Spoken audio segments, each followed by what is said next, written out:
Hi guys, welcome to coding.png. Today is our day 19 of 75 days coding challenge. Today we will see the lambda function. So let's get started. What is the lambda function? Lambda function is nothing but anonymous function which do not have any name.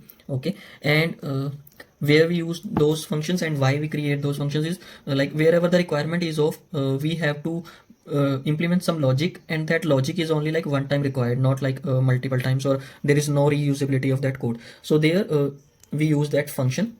So that's why we not name even that function, so that's why that is anonymous function. So let's take one example, then we will see inside that the functionality and the syntax of the lambda function.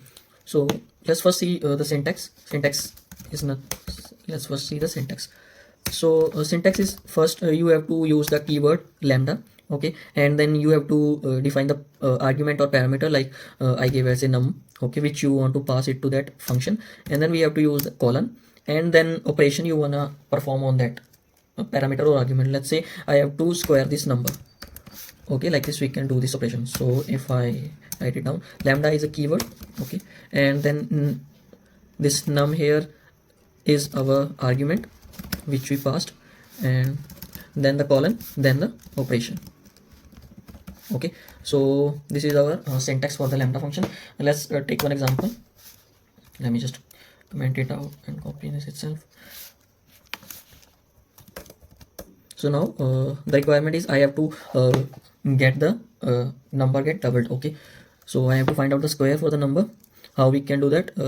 Let's assign it in a one variable, okay, and so that whatever it will return we will get in this variable. And now we have to call this variable, okay, and just a normal function call, we have to pass the argument here, we have to pass the number. So number is anything like, if I give it 3, if we run the file python, my file name is lambda.py.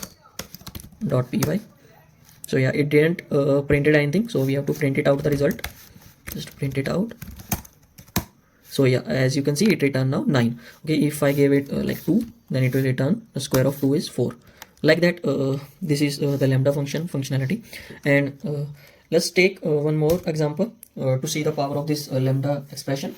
We can use this lambda expression inside already defined function. Okay, let's take one example.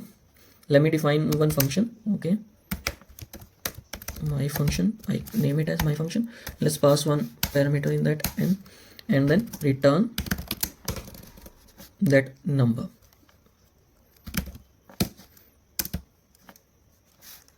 Let's give something a here, okay, and then a into n. I wanna like double the number, or you can say multiply with the number, so that's why I have written this lambda function inside this function.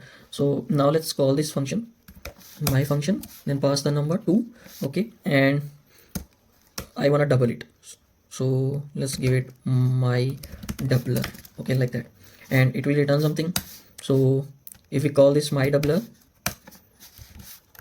like I want to double this 11. So if I clear the program now,